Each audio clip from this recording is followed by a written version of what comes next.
तुला म्हणून तुला आज माझ्या बाबासाहेबांच्या समोर, आज माझ्या छत्रपतींच्या समोर सांगतो, या जगामध्ये तुझा एकच देव आहे, या देवाचं नाव साला बाप आहे तुला. आणि तुझ्या आयुष्यामध्ये तुझी एकच देवी आहे, ज्या देवीचं नाव आहे.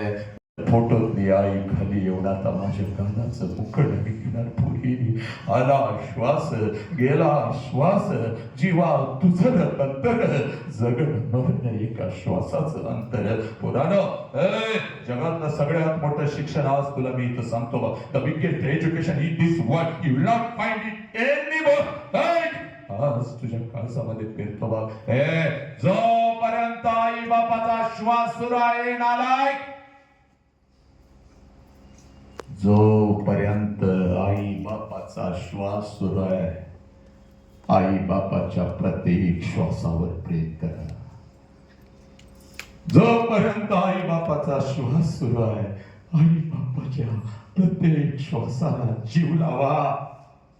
एकदा का आई बापाचा श्वास निघून गेला, भिंतीवरचा बाप कधीच खाली येऊन आपल्याला मिठीत घेत नसतो, आणि भिंतीवरची आई कधीच आपल्या कानाचं मुख घेत नसती. उद्या डॉक्टर व्हाल, उद्या इंजिनियर व्हाल, उद्या वकील व्हाल, उद्या लाखो आणि करोडो रुपये कमवाल, आणि ते लाखो आणि करोडो रुपये त्या तिरुपतीच्या चरणावर जरी तुम्ही ओतले, आणि ते लाखो आणि करोडो रुपये त्या शिर्डी साईबाबाच्या चरणावर जरी तुम्ही ओतले, तर तो शिर्डीचा साईबाबा आणि तो तिरुपती तुझा गेलेला बाप तुला परत नाही आणून देऊ शकणार. बोला म्हणून तुला आज माझ्या बाबासाहेबांच्या समोर, आज माझ्या छत्रपतींच्या समोर सांगतो,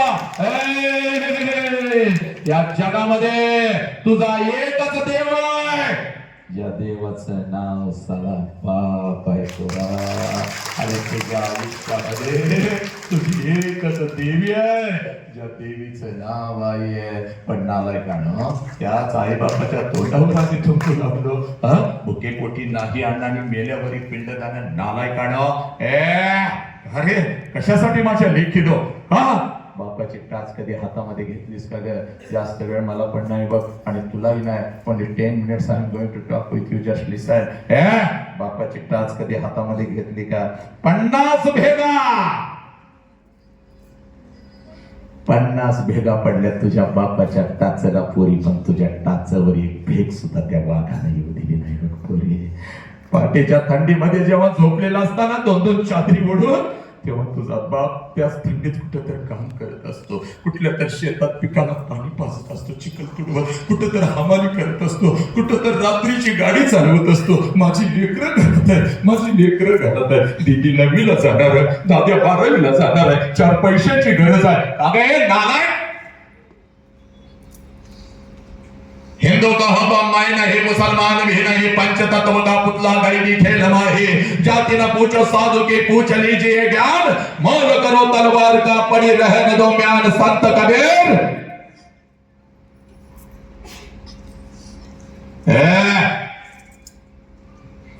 त्या बापाला पोलीस स्टेशनला उभं करू लागला, जातीपातीचं राजकारण करू लागलं.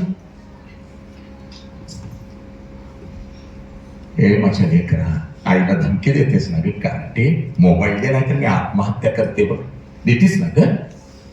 मला मोबाईल दे नाही तर मी आत्महत्या करते. आय वॉन्ट आयफोन लावो, I don't want any android, I want iPhone. If you will not give me, I am going to suicide tomorrow, you not see my face. हे नालायकानं आई बापाला धमकी देता. तुझ्या आईच्या काळजात चढलं होतं एकुलती एक ले, परीसारखी वाढवल्या बापानं. हिनं काय करून घेतलं तर बाप जगायचा नाही. रात्रीचा बाप ताटावर येऊन बसतो, एक घास मुखामध्ये, एक घास हातामध्ये. तुझी आई म्हणते अहो लेकीला मोबाईल घेऊन द्यावा लागलो, नाहीतर मरतो म्हणते. आघा तोंडातला घास काढता येत नाही म्हणून विषासारखा दगडासारखा गिळतो बघ. हातातला घास ताटात टाकतो, कुठल्या तर मित्राकडे येऊन सांगतो, मला एक 15,000ची गरज आहे, माझ्याकडे 20,000 आहे, एक 35,000 पर्यंत एक छोटासा आयफोन मिळते का? तो माझ्या लेकीला घेऊन द्यायचं.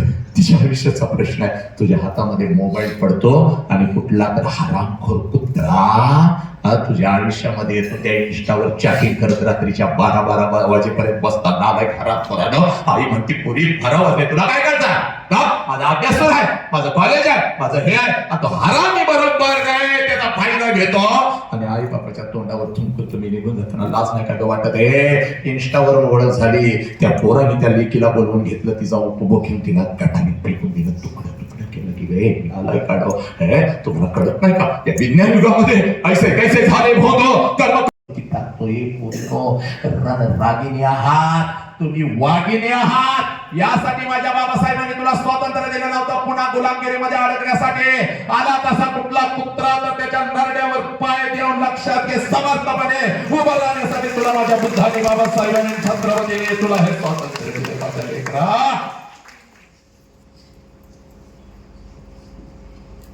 एकही लेख खोट्या प्रेमाच्या जाळ्यामध्ये फसणार नाही. आज इथं शपथ घ्यायची,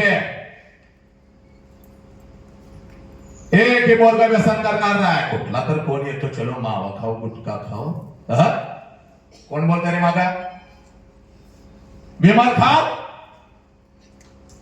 नालायका गाल कापावं लागलं रे. हरामीनो, आणि जे तुम्हाला विमल गुटखा मावा खा म्हणून सांगतात ना, त्यांच्या चपलां कुत्र्याजवळ सुद्धा किंमत नसते. तुम्हाला सेल्फी काढायला त्यांच्या मागं पळताना ते तुमचे आदर्श झाले नालायकांवर.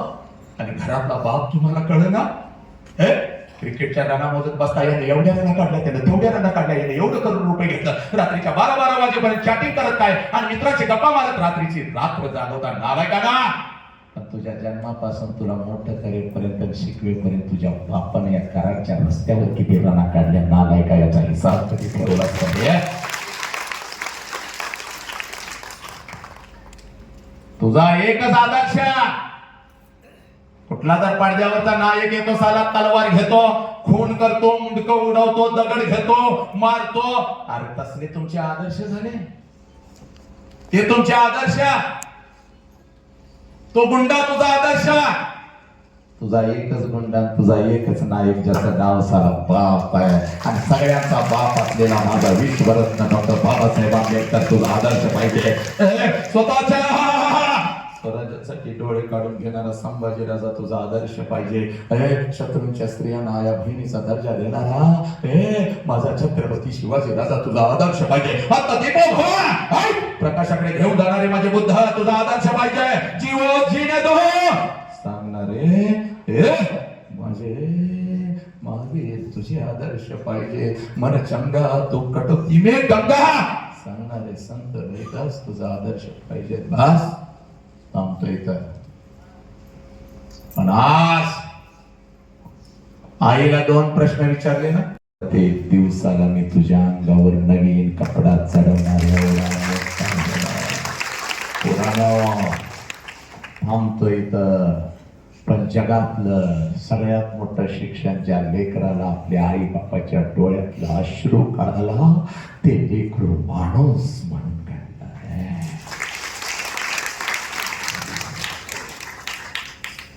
त्या बापाला कधी पोलीस स्टेशनला उभं करू नका.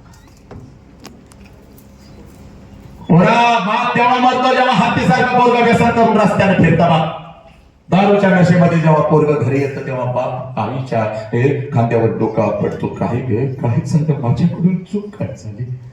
नालायकांना फक्त 5 मिनिट आता ऐकणं महत्वाचं आहे. हे बघ पोरे, तुझ्या बापाची खरी कुस्ती कधी सुरू होते, जेव्हा तुझं लग्न ठरतं. बघ सगळ्या घरामध्ये आनंदी आनंद आहे.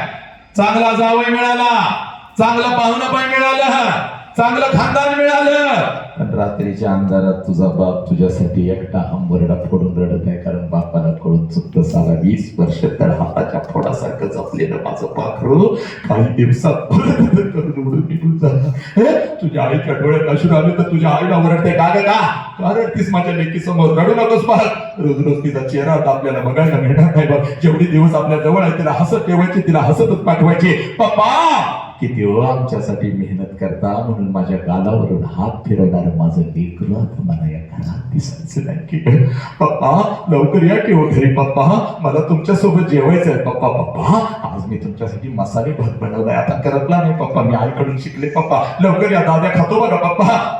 नाही आला तर मी उपाशी झोपेन बघा. आणि खरंच ग, जर मी उशिरा आलो तर ग माझ्यासाठी उपाशी झोपणार माझं लेकरं आता मला या घरात त्या अंतरुणावरती दिसायचं नाही की पप्पा तुमचं डोकं दाबून देऊ का हो, म्हणून माझ्या उशाला बसणार आणि हळूच माझ्या कानात, पप्पा मला उद्या 100 रुपये देता का हो, मैत्रिणीचा वाढदिवस आहे पप्पा, पण आईला सांगू नका, आई मला लई ओरडते, बापाने तुझा लई लाड केला, बापाकडून तू लई पैसे घेतीस, आईला सांगणार आता नको मला तुमचं पैसे म्हणून उगाच माझ्या समोरून फिरणार माझं लेकरू.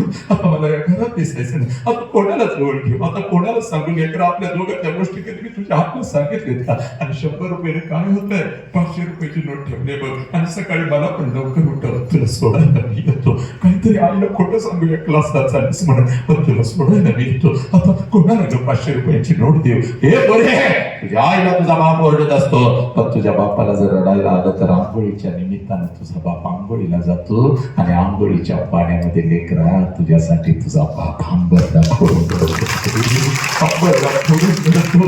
तुझी आई म्हणते अहो डोळे का लाल झालं, तर तुझ्या आईला ते बिचारा गरीब म्हणतोय अगं साबण गेला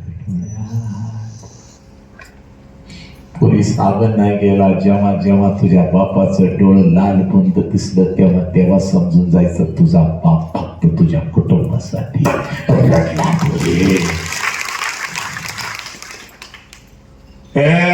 नवऱ्याचा हात धरून जेव्हा निघालेले असतेस ना त्या लग्न मंडपातून, नवीन जीवनाचे आनंदी जीवनाचे स्वप्न रंगवत, त्यावेळेला त्या लग्न मंडप पहिला अंगणा तुझ्यासाठी तुझी आई फोडते, पळत पळत तुझ्या जवळ येते, तुला म्हणते 20 वर्ष तुझ्या बापाला आणि मी तुला तळहाताच्या फोडासारखं जपलं, आणि आता आम्ही इथं परक्यासारखं उभं राहायचं, आमच्या समोरून निघून चाललीस की ग. आता घरी कसं जाऊ, घरच्या भिंती मला खायला उठतील की ग. मम्मी मम्मी करत माझ्या मागं लागणार माझं लेकरू माझं बाजरू आता मला या घरात दिसायचं नाही की का. हे मोरे, तुझी आई रडत असते, तुझी आजी रडत असते, तुझी मावशी रडत असते, तुझा भाऊ रडत असतो, तुझी आत्या रडत असते, तुझी आजी रडत असते, तुझ्या मैत्रिणी रडत असतात, पण त्या लग्न मंडपामध्ये